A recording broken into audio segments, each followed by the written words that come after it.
Boa noite, irmãos. Boa noite, irmão. A graça do Senhor possa reinar nas nossas vidas, né? Amém. Vamos abrir nossas Bíblias de João. Evangelho de João. Só ver. Ficar perto da água.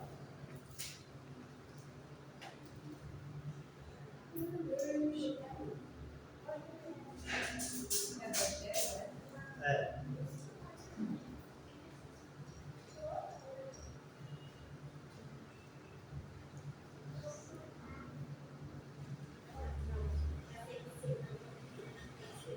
Versículo 34, 35. Olha como é que Jesus ele. Fala mais alto. Olha como é que Jesus ele fala. Em João capítulo 4, versículo 34. Jesus disse: a minha comida é fazer a vontade daquele que me enviou, a realizar aquele, a sua obra. Nós podemos observar aqui de quem é a obra? Deus. É de Deus. Verdade? E ele continua dizendo: não dizei vós que ainda há 4 vezes até que venha a ceifa? Uma pergunta. Aí Jesus fala: eis que eu vos digo, levantai os vossos olhos e vedes as terras que já estão brancas para a ceifa. Né? Então, as terras que Jesus fala, irmãos, é o mundo e as pessoas, né, que estão no mundo. Né? Então, não tem mais, aqui que Jesus quer falar, não tem mais o que esperar. Né? Que ele fala aqui: não dizeis vós que ainda há 4 vezes, né? Até que venha a ceifa? Uma pergunta, não. Jesus está falando que já está o quê? Preparado para começar o quê? A ceifa.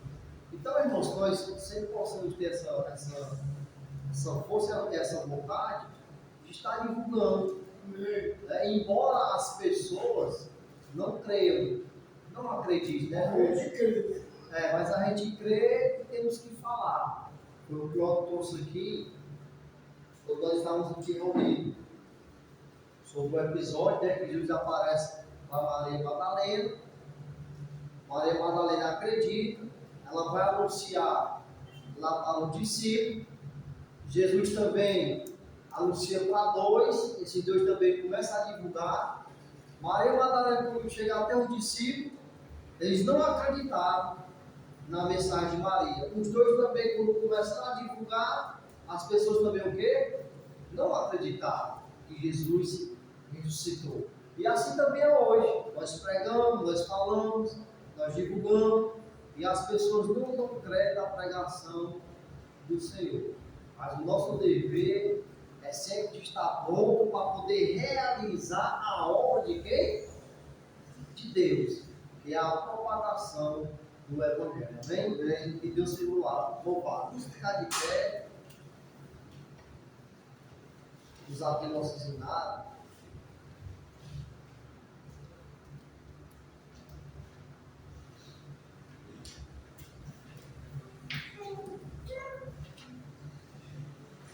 Na página 35, número 1. Página 35, número 1. Deus prometeu com certeza chuvas de graça mandar. Ele nos dá fortaleza, divinas bênçãos sem par. Chuvas de graça, chuvas pedimos, Senhor, manda-nos chuvas constantes, chuvas do Consolador. Cristo nos tem concedido o Santo Consolador de plena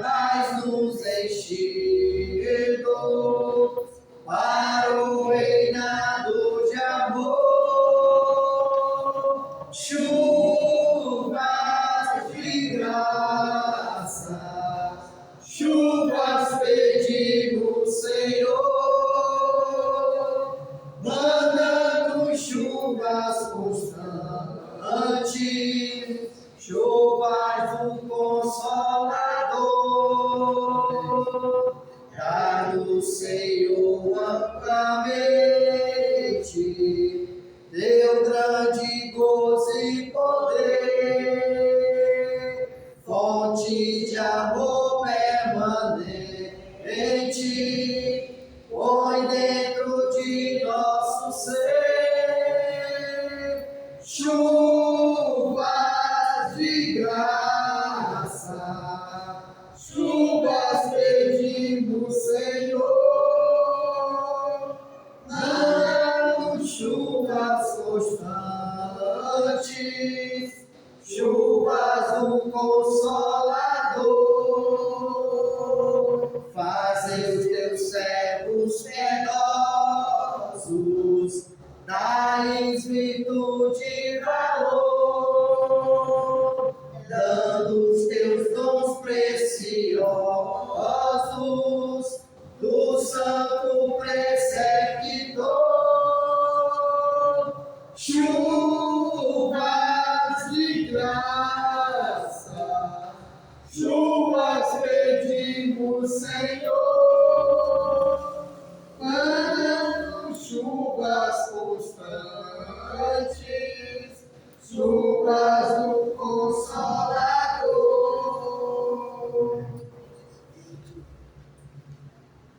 Na página 38, número 305.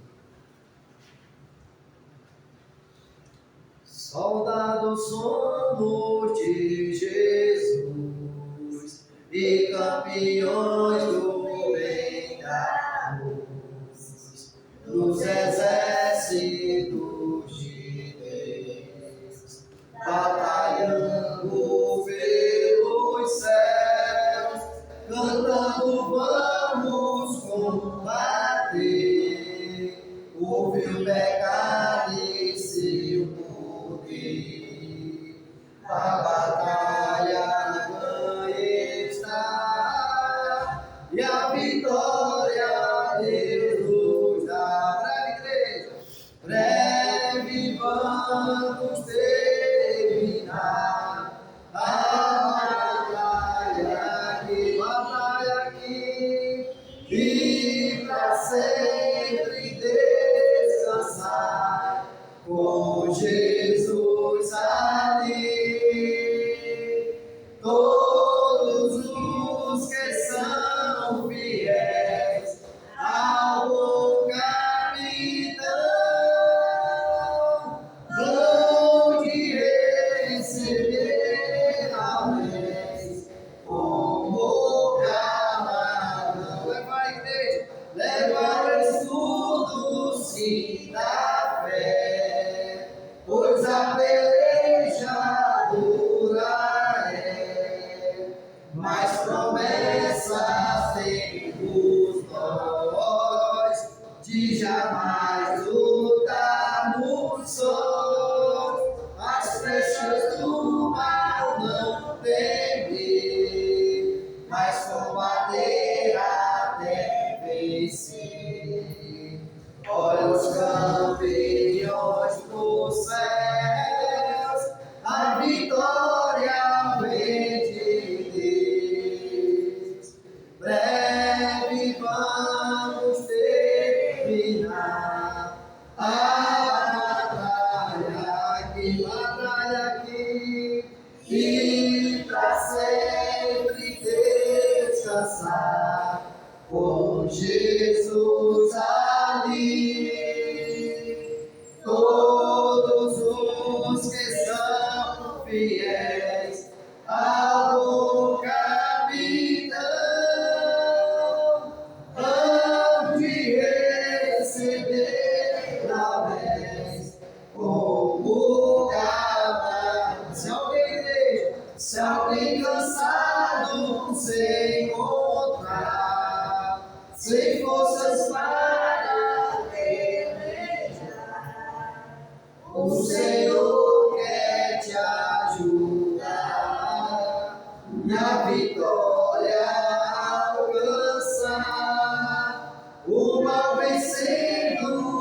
e da salvação falar, almas ao Senhor levar. Na igreja, devem vamos terminar a batalha aqui e pra sempre descansar com Jesus ali.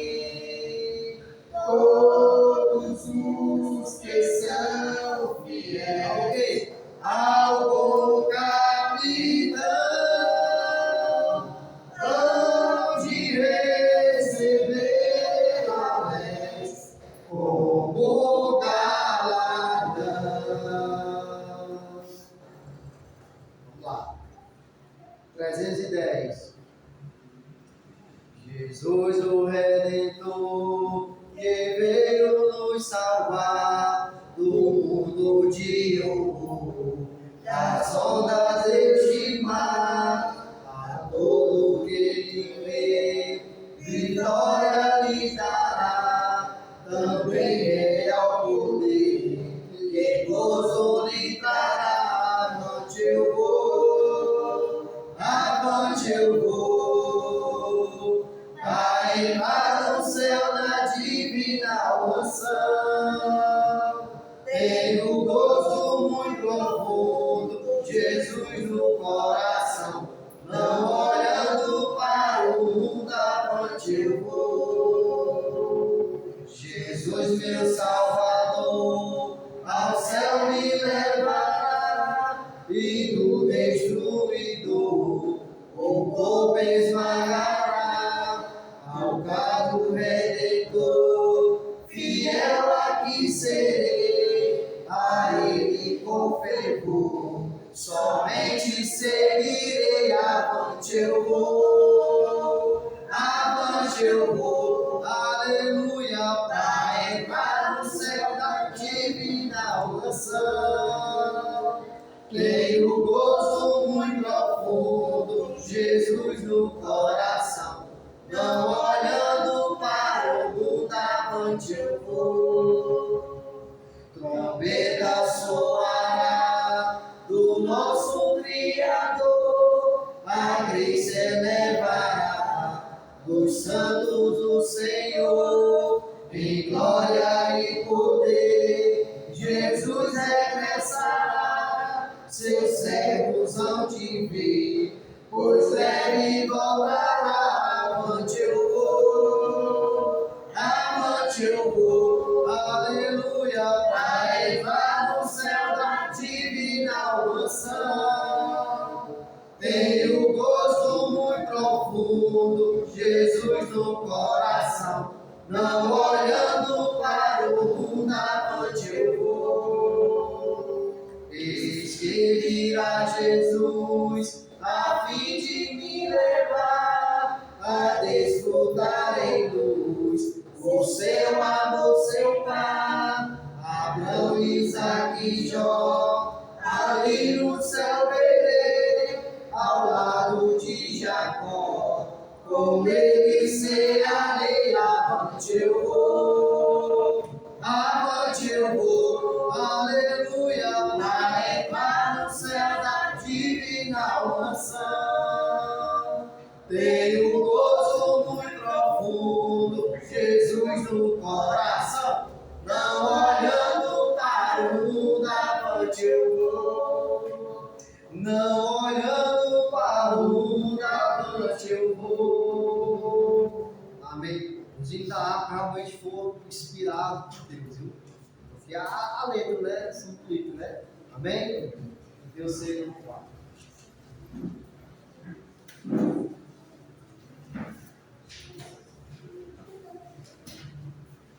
Graça e paz, irmãos. Amém. Bom estarmos aqui para adorarmos e exaltarmos ao Senhor. Irmãos, vamos abrir nossos livros em João capítulo 12. João capítulo 12.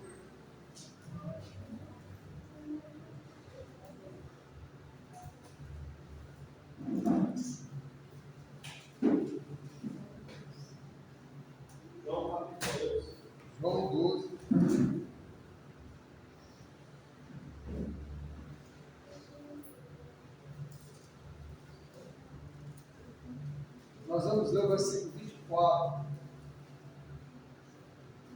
João 12, 24.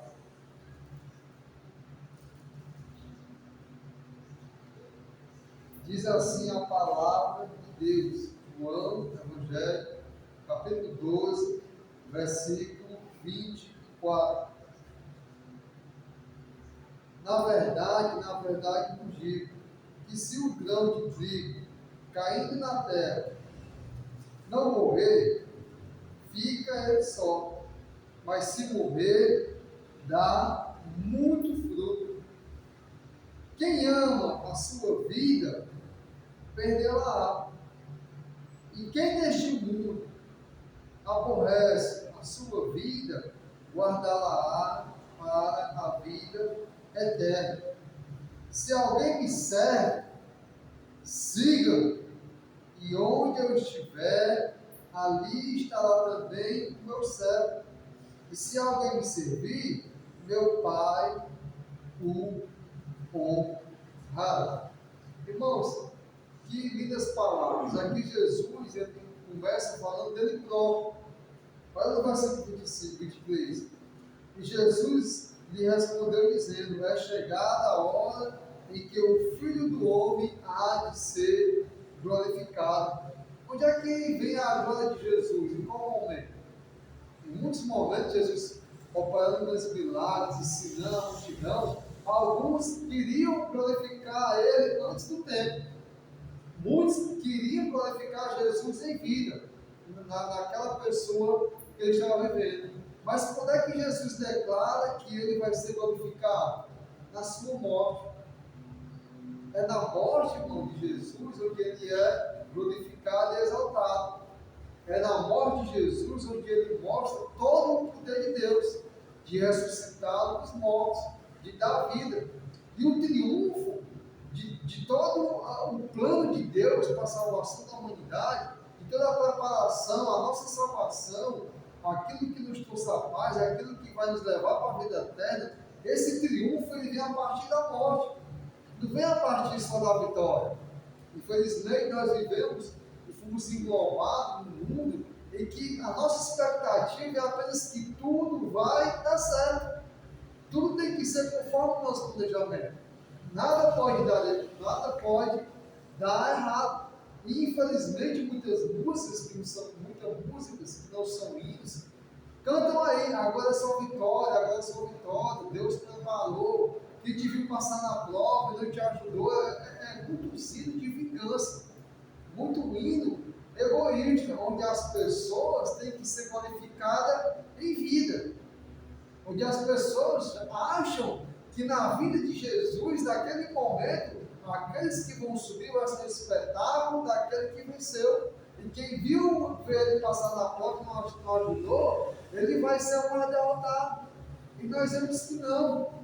Aqui nessa terra, irmãos, Jesus não teve glória alguma.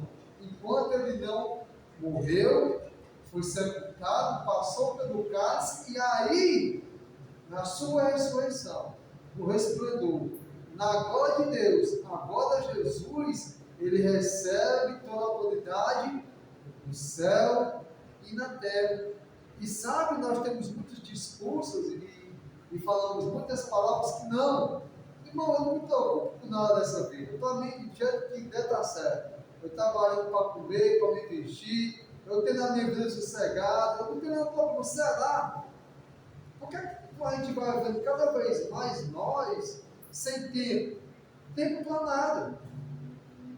Eu vejo muito, as pessoas falam, eu não tive tempo essa semana nem de pegar na Bíblia, eu não tive tempo nem de orar direito, eu não tive tempo, eu estava querendo visitar aquela irmã, eu estava querendo visitar aquele doente, eu estava querendo orar aquela pessoa, eu estava querendo falar da Bíblia para aquela pessoa.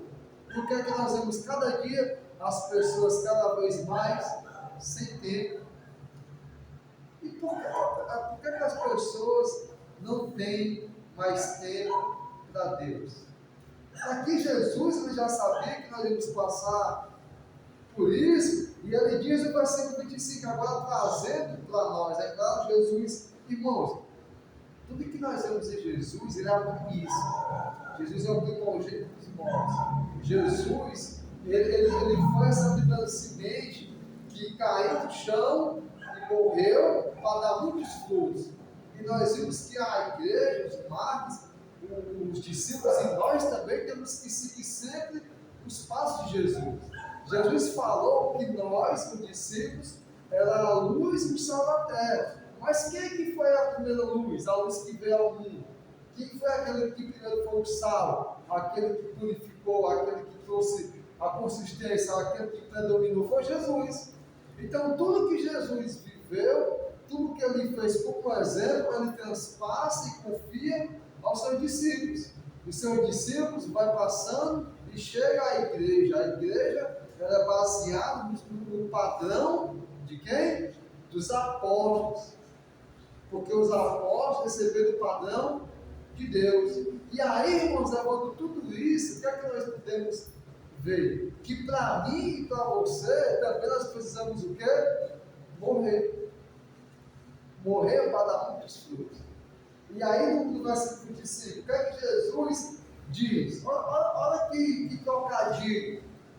Olha como é que Jesus, ele manuseia as palavras e consegue ser tão profundo.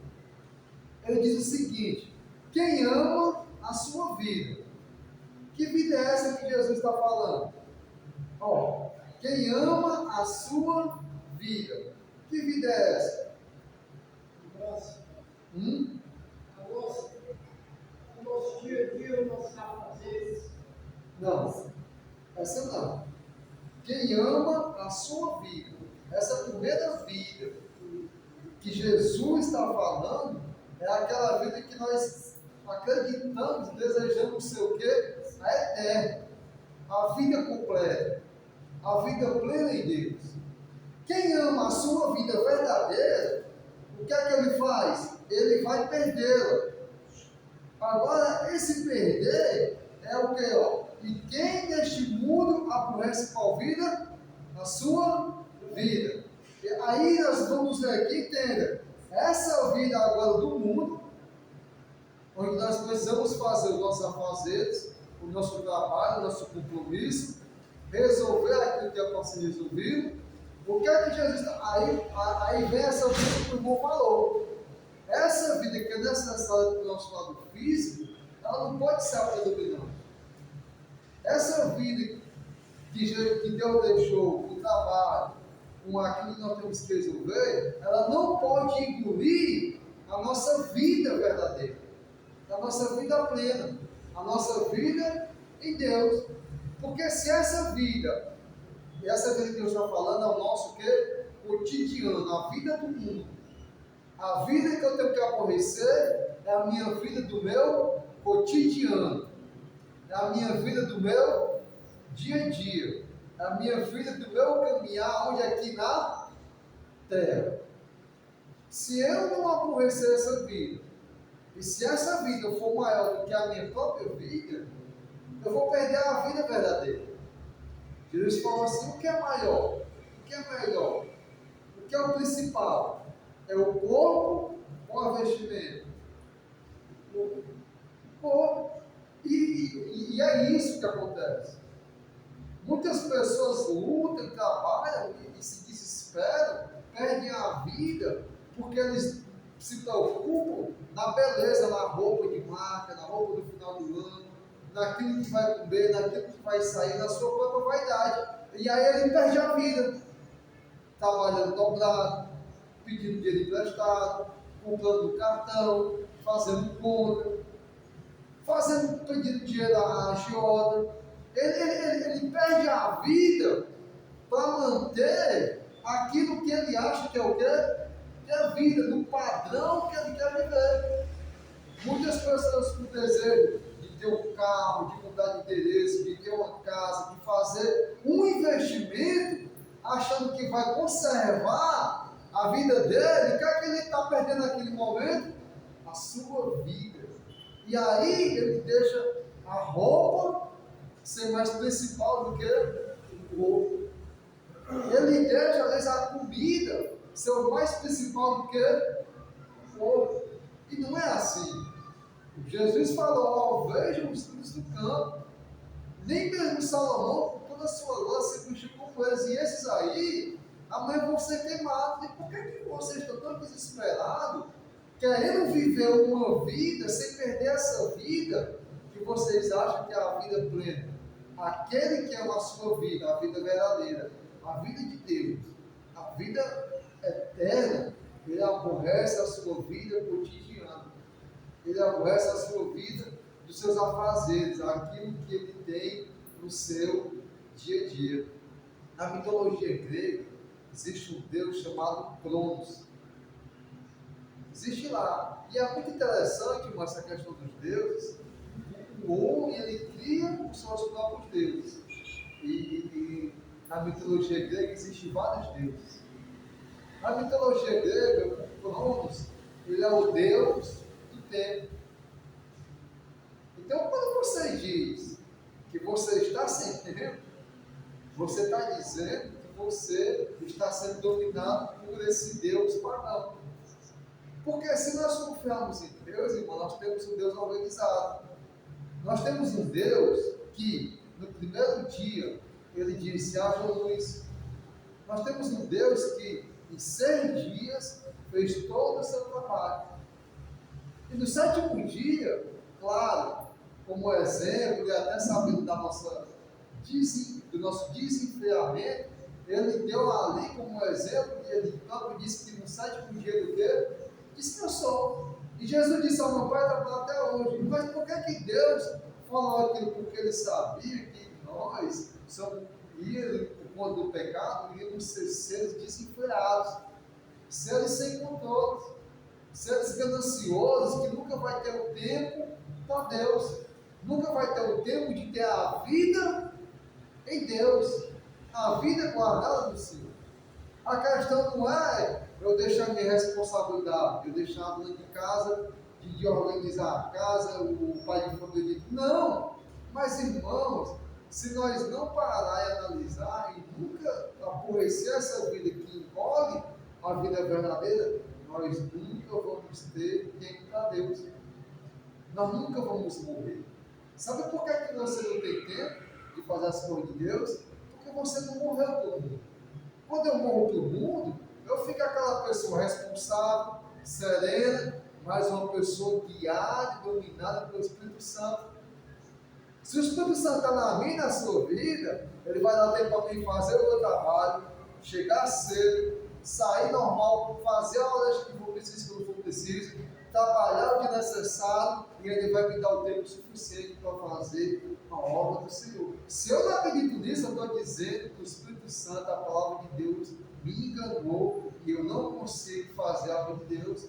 Irmãos, o inimigo trabalha dia após dia nas nossas vidas com o desejo de nós não perder a nossa vida, de nós não morrer. Sabe por que nós não temos mais tempo para ler a Bíblia, nem para orar, e nem para estar ali visitando, dando estudo, cavando coisas do alto? Porque nós não temos mais tempo, porque a nossa vida, ela não morreu. E se nós caímos no chão, para que isso venha da fruta, nós temos que morrer. E nós falamos sempre, quando você recebeu o estudo, você viu que quando nós decidimos ser batizados, nós morremos para o mundo. Nós matamos a nossa carne e nos tornamos o quê? Uma nova criatura. Para andar agora em novidade de vida, perdendo aquela vida da carne e agora tendo uma vida ligada com as coisas do alto. A igreja hoje, os discípulos, não decidiram morrer de verdade, não decidiram sepultar suas vidas, e vivem a igreja sem tempo parado, para examinar, para estudar, para visitar, para fazer tudo com a decência. E sabe, nós evangelizamos aqui, nós convidamos as pessoas, sim, o coração das pessoas está duro, mas a nossa parte de culto, como é que é a nossa oração? Quantas horas nós oramos até chegar a esse culto que eu pode hoje, que já está marcado aí desde o mês passado? Como é que nós estamos nos preparando para esse momento? Como é que nós estamos receptivos? Como foi a nossa organização? O que é que nós estamos lendo? Como é que nós estamos se preparando para pegar um endemoniado no meio da rua, uma pessoa que quer nos agredir? Até uma pessoa que quer nos matar, estamos no outro bairro, uma pessoa pode chegar aqui, tratar onde e matar nós, e sabe, morrer assim. A gente não quer morrer hoje, mas que eu espero morrer num momento como esse. Pelo menos vai livrar de morrer no pecado. E aí nós preferimos sempre botar a culpa no coração das pessoas. Mas como é que está a nossa vida morta para que venha dar o quê? Fruto. Para que venha continuar. Para que venha perseverar. Como é que está a nossa organização naquilo que é do Senhor? E Jesus, ele já tinha falado isso. No versículo 26. Olha qual é a promessa de Jesus. Se alguém me serve, faça o quê? Versículo 26. Se alguém o quê? Me serve. Siga. E onde eu estiver, ali estará também quem? O meu servo. E se alguém me servir, qual a promessa? Meu Pai o honrará. Nós estamos estudando Marcos. E se você ver como é que Marcos quis mostrar Jesus, ele mostra Jesus acelerado. Ele mostra Jesus que não tem tempo para nada aqui na terra. É um Jesus que faz um milagre, vai no meio do caminho, encontra uma pessoa. É um Jesus que de madrugada está dizendo lá, ó, nem ficou claro, está escuro. E onde é que estava Jesus? Jesus já estava pronto, já tinha orado, Jesus já tinha organizado a sua agenda. Jesus já sabia para onde ia e nada podia tirar a sua atenção. E vem aquela atenção do inimigo, Jesus já tem uma multidão te esperando. Tu está fazendo um maior sucesso. O pessoal está aí, vamos lá, Jesus. Não. Por que Jesus ele não era levado por qualquer evento de ideia, por qualquer evento de decisão errada? Porque Jesus sempre andava organizado e planejado. Porque Jesus veio fazer a obra do Pai. E para fazer a obra, nós precisamos nos organizar. Trabalhar na construção civil, e a gente ainda trabalha, e como qualquer outro setor de trabalho, está muito difícil. Está muito difícil. Nós vemos as pessoas cada vez mais doentes mental, emocional e psicologicamente, e o cansaço. O trabalhador que tem que trabalhar, levar o pão de cada dia, ele tem que dormir uma noite de sono bem. As pessoas não dormem mais. Os que são viciados passam a noite jogando, alguns passam a noite usando droga, alguns passam a noite vendo série, filme, alguns passam a noite ali sem se organizar e sem se alimentar bem para ter uma vida saudável, para poder trabalhar. Nós, como pessoas, temos que ter uma mente, um coração, um corpo saudável para poder viver. E as pessoas não produzem, as pessoas são aborrecidas, são chateadas, as pessoas não produzem e querem receber o seu salário. E não dão a organização de vida do seu corpo para poder exercer o trabalho. A pessoa não vai e fica pensando como é que ela vai organizar o seu trabalho, como é que ela vai fazer. Agora sim, quer ver uma coisa? Na construção civil, o cara faz a empeleita. Mas não peleitar, o cara visando o dinheiro, visando a ganância, ele às vezes não dorme, ele fica pensando, estudando qual é a maneira que ele vai fazer o quê? Mais rápido, para poder ganhar muito dinheiro e ter tempo para fazer o dinheiro. Olha a mentalidade que nós estamos. E isso é bom porque mostra a nossa capacidade. E quando nós temos um agrado, quando nós recebemos um retorno, nós conseguimos usar a inteligência. Nós conseguimos usar a agilidade. A gente vai dormir cedo, deixa tudo separado, inverte, porque a minha preocupação é que no dinheiro, nas coisas de Deus. Nas coisas de Deus. Quantas vezes eu digo por mim, né, que deu certo, eu fui trabalhar doente, podia nem andar, com febre. A minha esposa testemunha, eu Paulo foi 10 horas, porque no dia de trabalhar no hospital. Chegava 2 horas, 1 hora, ia trabalhar. Mas até porque eu não queria perder a mediada, eu tinha as coisas para pagar. E nós fazemos isso. E eu planejava como é que no outro dia eu ia fazer o meu trabalho. Por que para Deus é diferente? Porque às vezes essa vida que é de Deus, para exercer, nós temos que perder a nossa vida.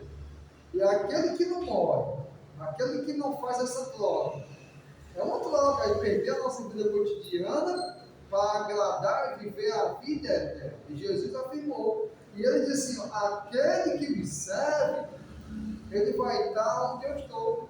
E olhando para Marcos, se você ver Marcos, e o que Jesus disse, ó, a raposa tem seus convites, os pássaros têm os seus ninhos, mas o filho do homem não tem onde reclinar a cabeça. O que é que Jesus mostrou para aquele povo? Não tem descanso da comida.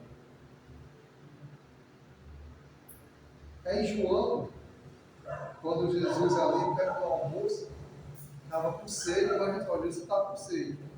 Pede água para a mulher. Começa a ter aquele diálogo. Aí os discípulos tinham saído. Aí ela foi lá ver os discípulos para quem tinha. O almoço de Jesus. Diz: olha, o almoço, está tarde aqui. Vamos almoçar. Imagina Jesus ali, o cansaço, a fadiga. E o que é que Jesus faz? Não.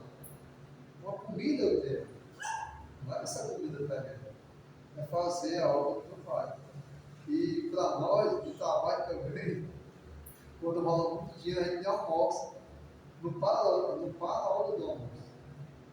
E quando a gente vai organizar a coisa da igreja, vai fazer um evento, a comida parece que é o mais importante. Tem pessoas que não podem passar de doença, normal, ainda ser. Mas os que são saudáveis, aqueles que são. Nós cantamos aqui um livro legal, né? Soldado do Senhor. Se você ver a preparação do soldado que vai para a guerra, se aquele soldado ele não descansar, ele não se alimentar, ele não se exercitar da melhor maneira possível, ele vai morrer na batalha. Então é a vida dele que está em jogo. E sabe o que acontece com o cristão quando não se organiza, não se prepara, assim como ele prepara para a vida dele, e vai para a batalha de Deus, para a igreja, para o culto, que vai pregar, vai cantar, que vai viver nos pés de Jesus, ele vai morrer.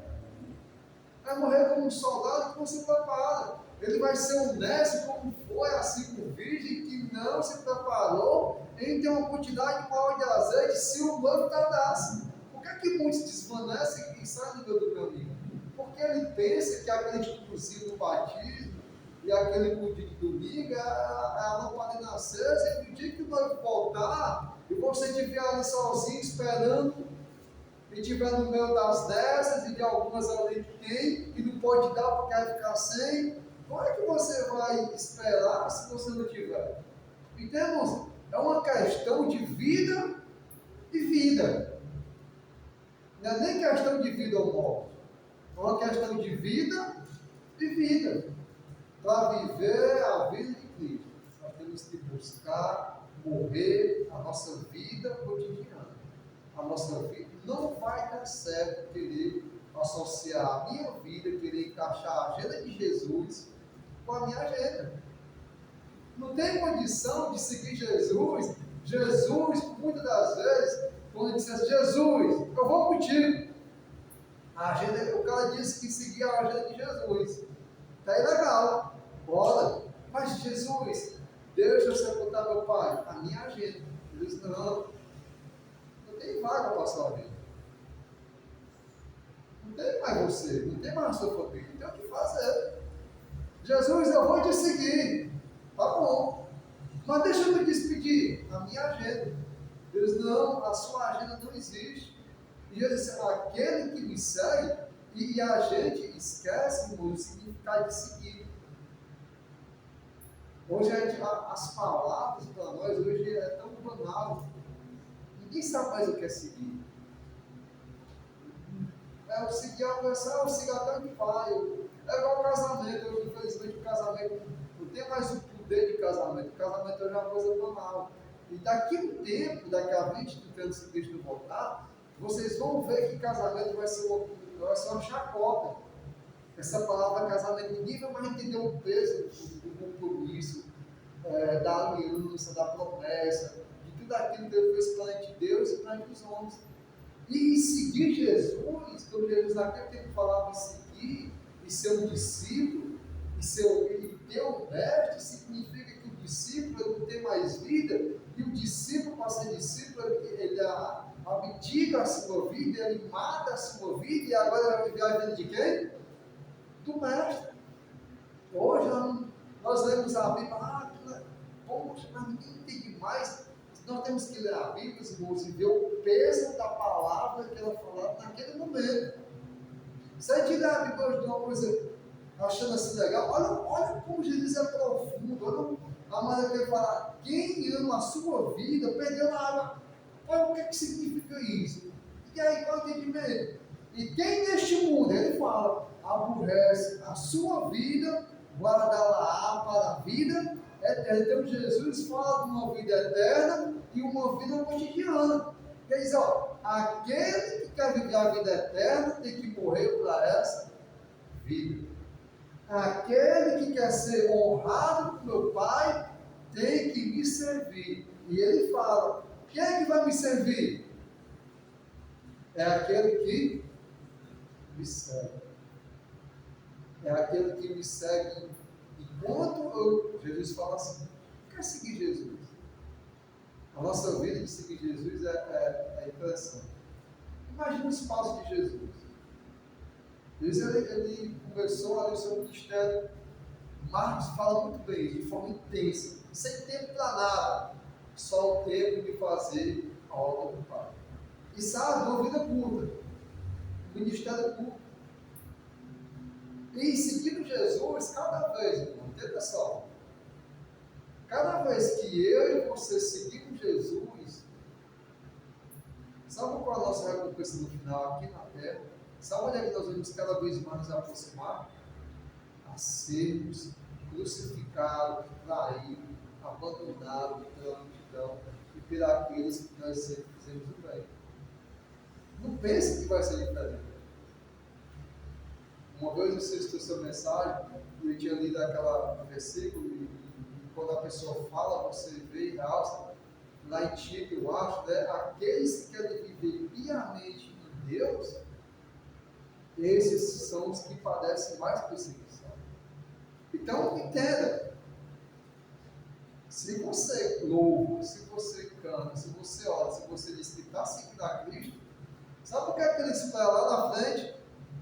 É o madeiro, é a cruz, é a traição, é você morrer.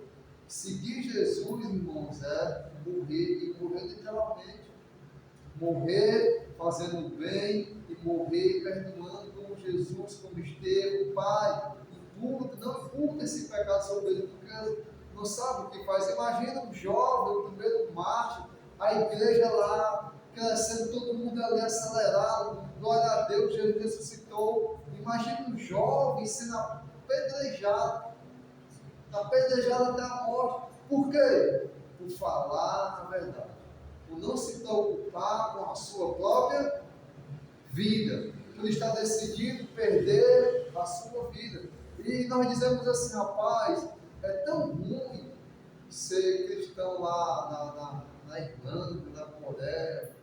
Uma vez um missionário me disse que tem um igreja na China, e aí os irmãos lá se reúnem escondido, fica ali tudo.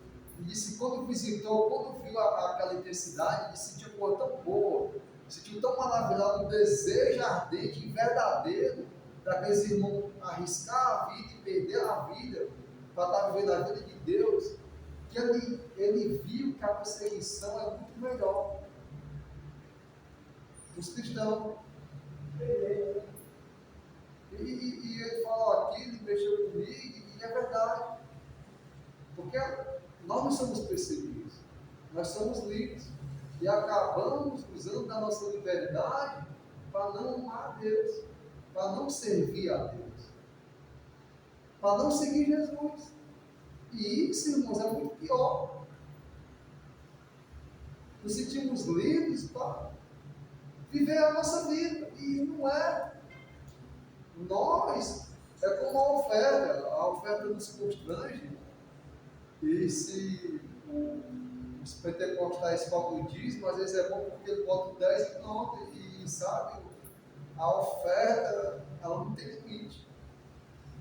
E quando fala de oferta, e quando Jesus exaltou uma oferta, foi a oferta que a pessoa deu tudo. A oferta que Jesus agradeceu, ela deu tudo. E deu na sua necessidade, na sua profunda pobreza. A oferta que Paulo ensina para os coríntios é uma oferta lá da galáxia, ou da Caia. E ele, da sua profunda pobreza, e eu testifico, a superabundado muito mais do que a gente esperava. E a nossa vida cristã, irmãos, é assim. E a igreja de Cristo, ela passa por essa fase de ela ter a liberdade, porque é que tem lá na passagem: não useis da liberdade para dar ocasião à carne, para não fazer a obra de Deus.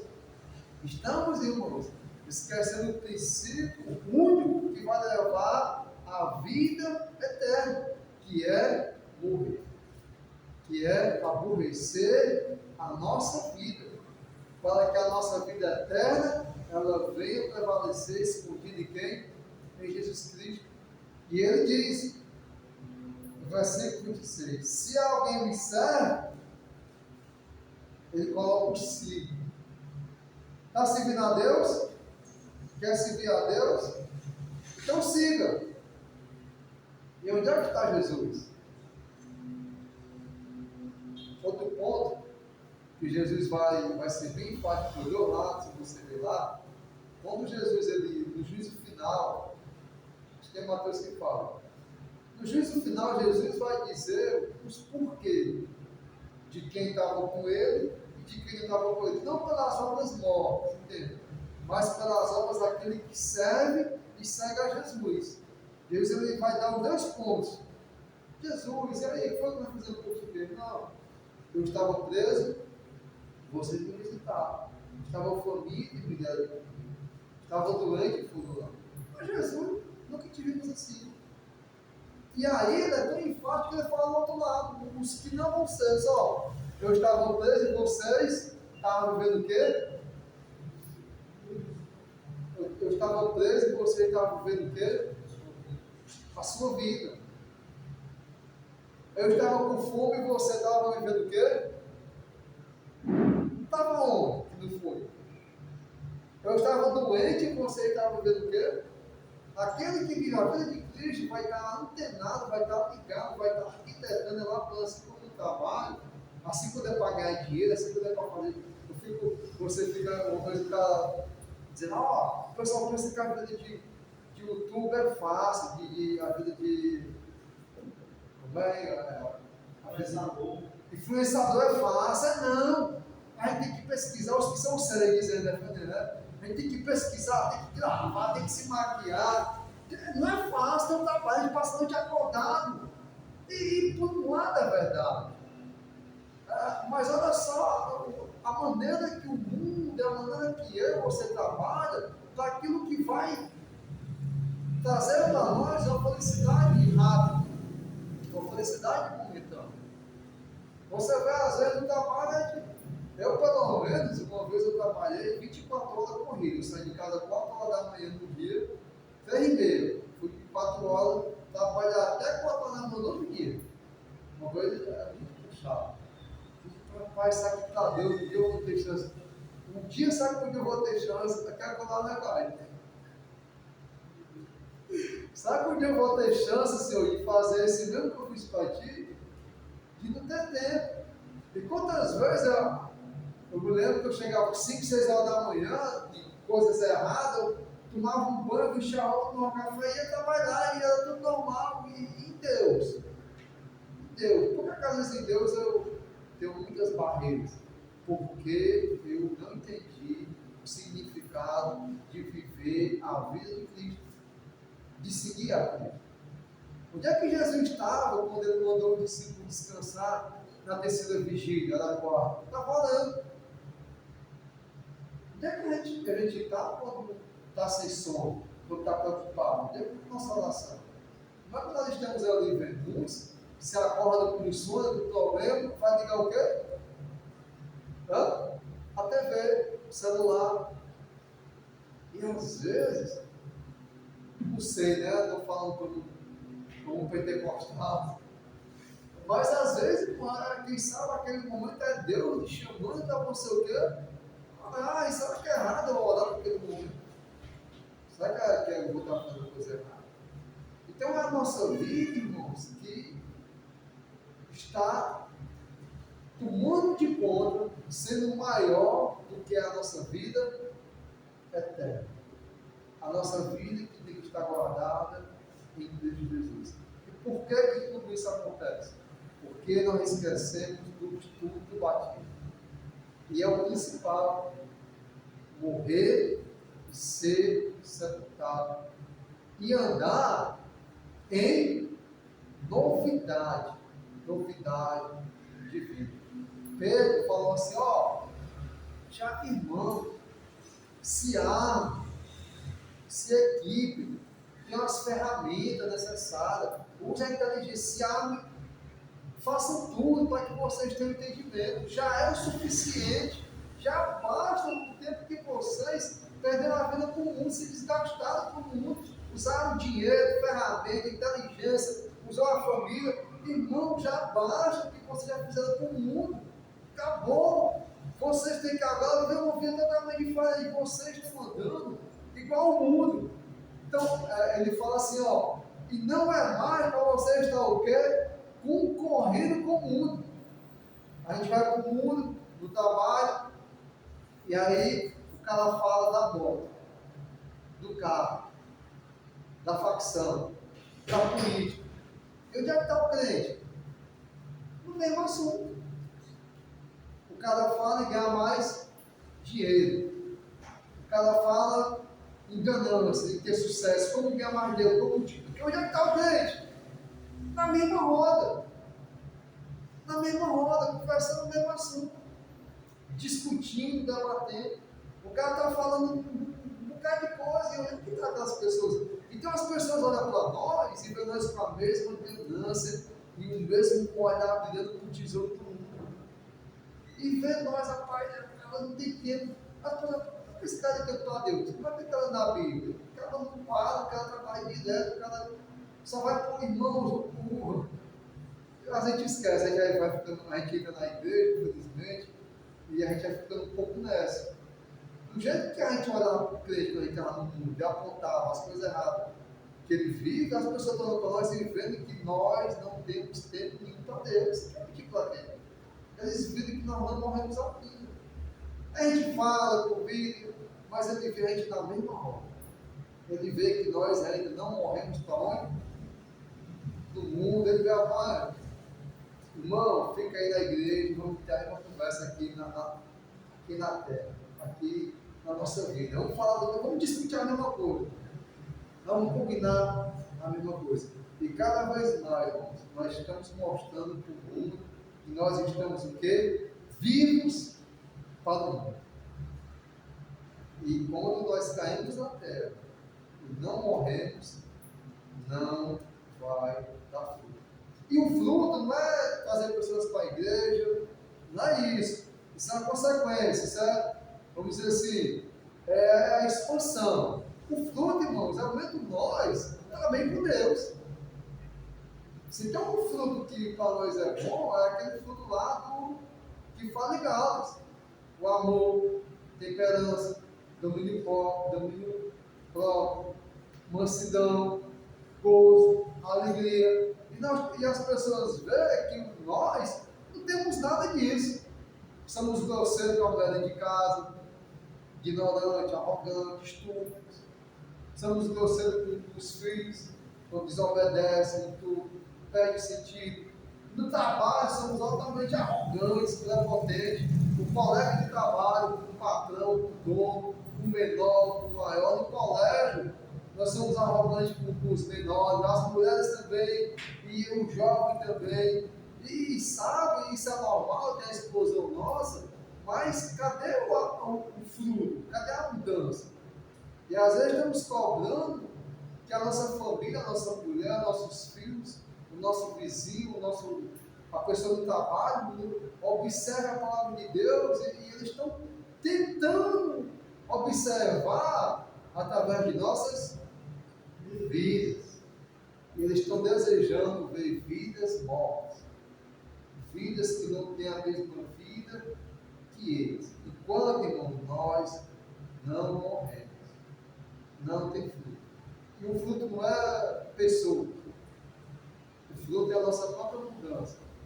O fruto é nós continuar 100 anos, como Noé, entregando, mas fazendo a obra, perseverando, não desistir, sendo manso, sendo amigo de quem? De Deus, sendo cooperador. E nunca nem pensando em desistir. Jamais, rapaz, imagina só Noé, pregador da justiça, obedecendo aquilo que todo mundo está loucura, um trabalho monumental, um dilúvio, uma destruição, ele pregando, nada dando certo, mas Noé até o fim, fazendo a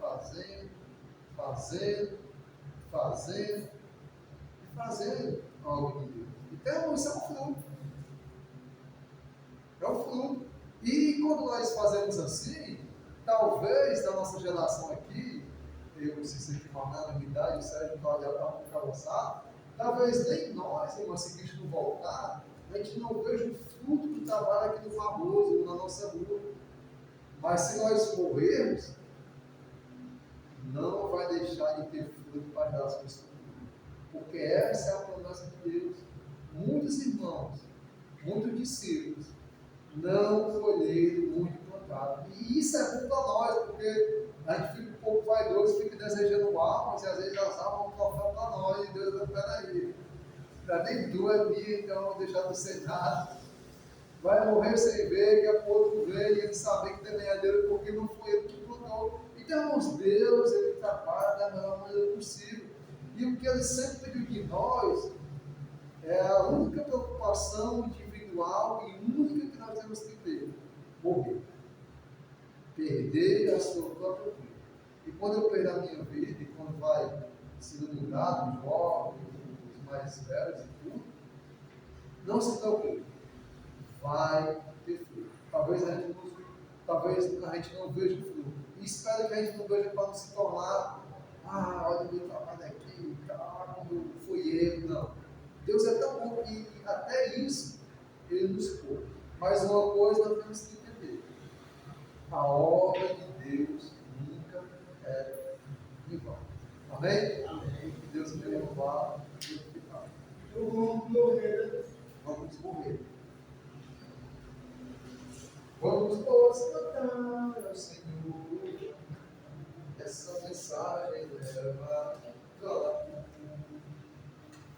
Santo Deus, poderoso Pai, eis-nos aqui, Senhor, que possamos compreender, Senhor, entender a pregação do Evangelho, que consiste na morte, no sepultamento e na ressurreição de Jesus Cristo. Se obedecemos ao Evangelho, se obedecemos te seguir e te servir, Senhor, que venhamos morrer, para que venha se dar frutos para o louvor e glória do teu nome. Perdoa se ainda estamos, Senhor Deus, vivendo a vida do mundo, o espetáculo do mundo, as coisas cotidianas. Somos assim, Senhor Deus. Pai, que nós não podemos usar de ocasião da nossa liberdade para não cumprir a tua palavra. Perdoa se até agora eu, Senhor Deus, tenho pecado, se nós temos pecado nisso, mas, Senhor, abre nossos olhos, abre nosso entendimento e cada vez mais, Senhor Deus, nos mata, nos diminui, nos esvazia para o teu nome venha ser glorificado. É o que nós te pedimos, Senhor, e agradecemos pelo teu Filho amado, Jesus Cristo. Amém, Senhor. Amém. Ouça bem, meu irmão, o que eu vou lhe dizer. deixa eu dar ali. Agora, você. Quando você.